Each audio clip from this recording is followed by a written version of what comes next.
Welcome to Midnight Echo Radio, and as always, I am your host, Seraphine.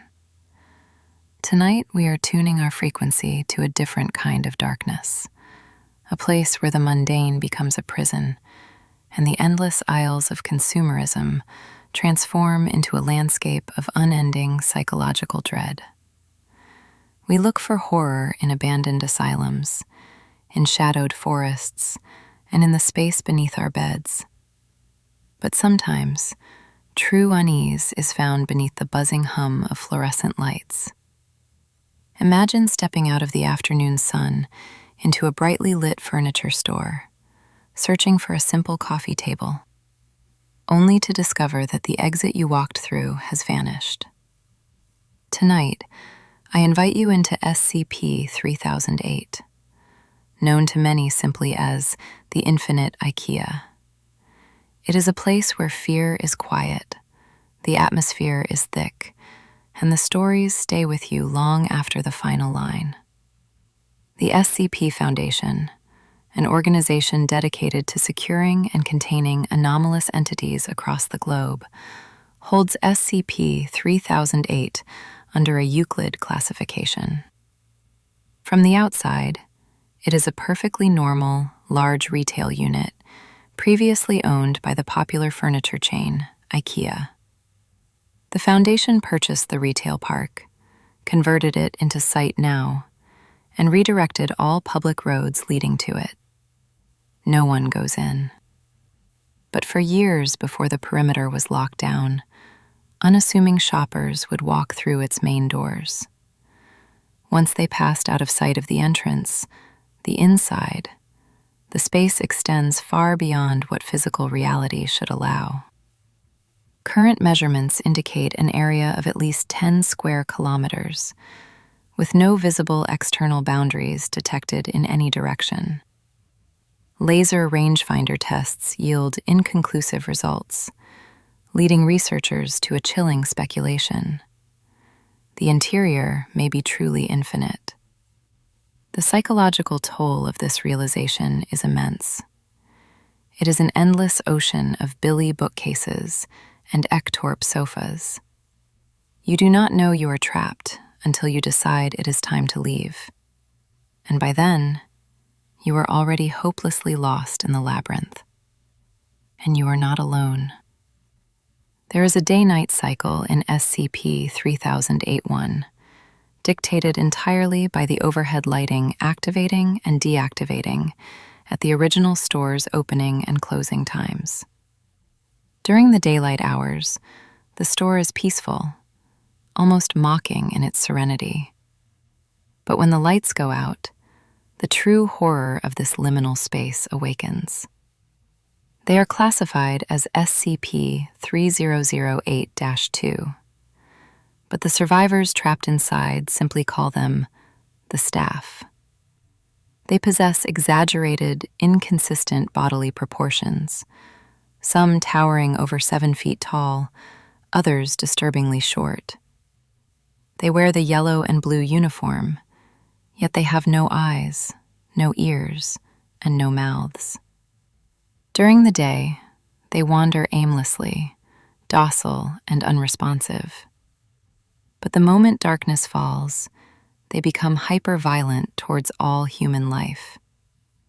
As they swarm the aisles, sprinting in the pitch black, they continuously vocalize polite customer service phrases in English. The store is now closed. Please exit the building. Let me share a transmission with you. A whispered broadcast from the dark. In November 2011, a surviving member of a Foundation exploration team, Delta Team, who had vanished inside the anomaly 7 months prior, came bursting out of the store's main entrance into the cold night air.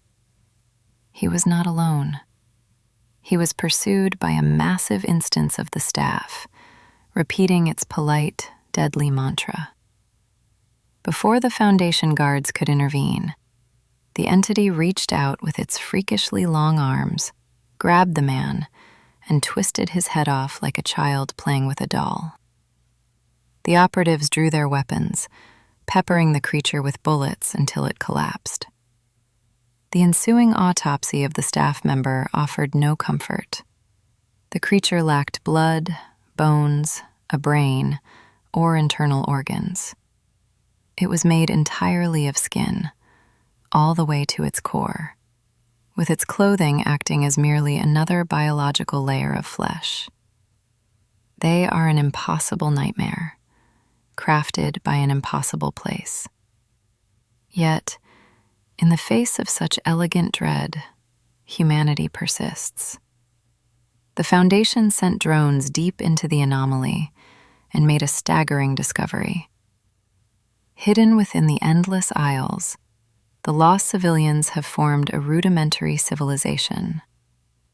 They have built entire towns and settlements, using the furniture around them to construct heavy fortifications.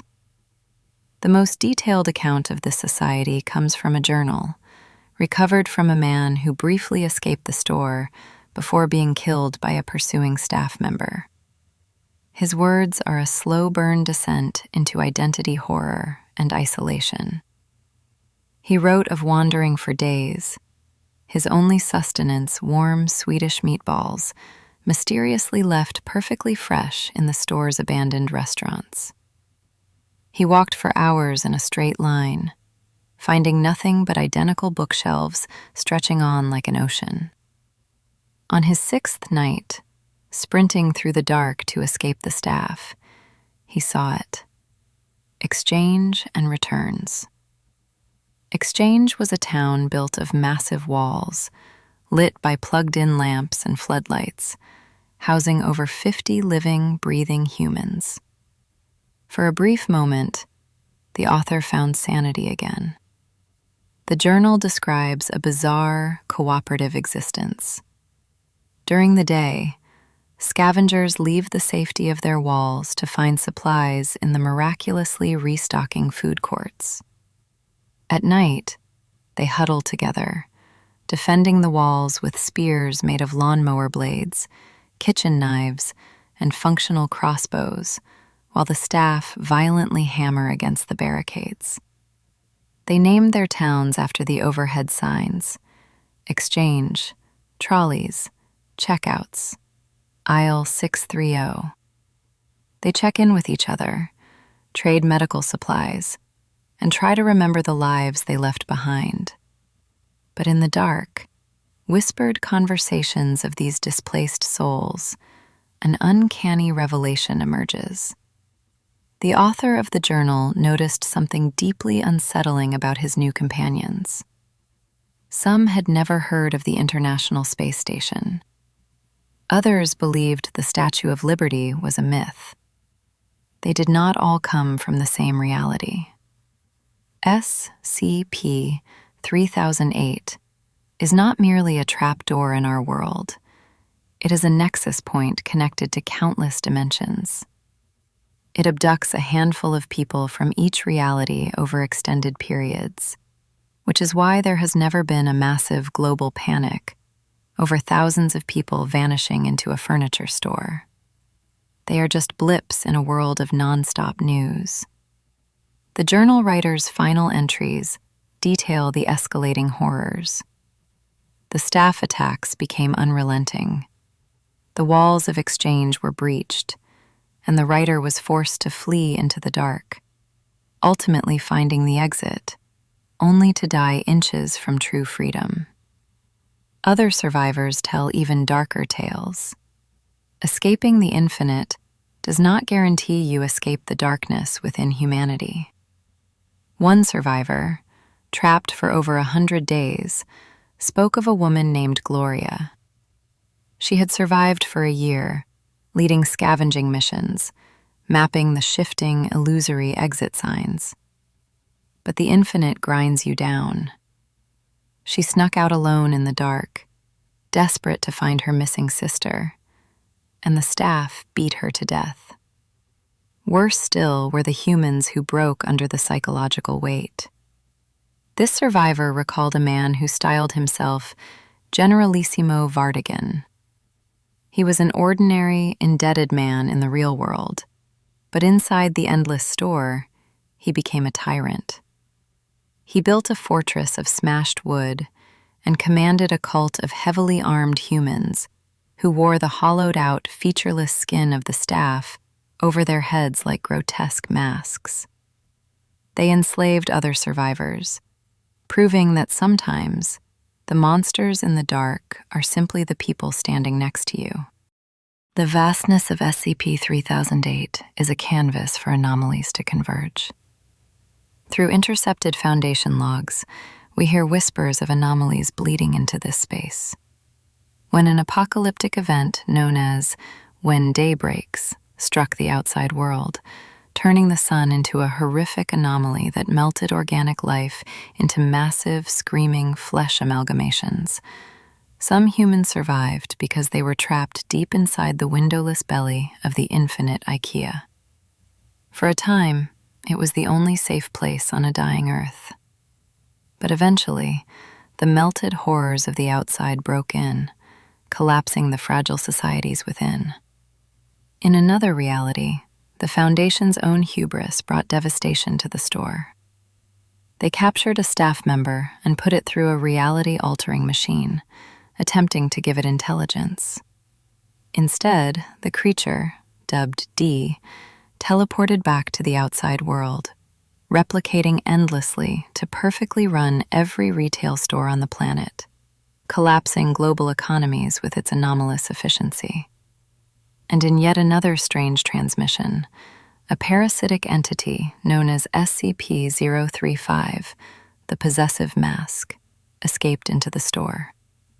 It sought out the staff, placing its porcelain grin over their featureless faces, taking control of their hive mind. It covered them in its corrosive black secretion, turning the passive daywalkers into an organized, terrifying army that burned the makeshift survivor towns to the ground. There is an elegance to the horror of the Infinite IKEA. It is not a place of cheap shock value or gory spectacle. It is the slow burn dread of a familiar space twisted into something deeply wrong. It is the terror of wandering past the same pristine bedroom set day after day until you forget what a real sky looks like. 5. It preys on our desire for comfort, trapping us in a curated display of domestic life that we can never truly possess.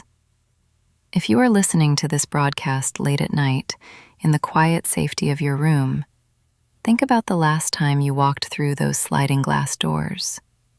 How easily you surrendered your sense of direction to the arrows painted on the floor. The SCP Foundation believes they have the entrance contained, but the survivors know the truth. The entrance shifts. It exists in every dimension. Perhaps it is tucked away in a store near you, waiting patiently for you to visit. After all, there is always room for one more. This has been Midnight Echo Radio. Remember, the dark is rarely empty. I am Seraphine Corvin. Stay safe, listeners, and try to find your way home.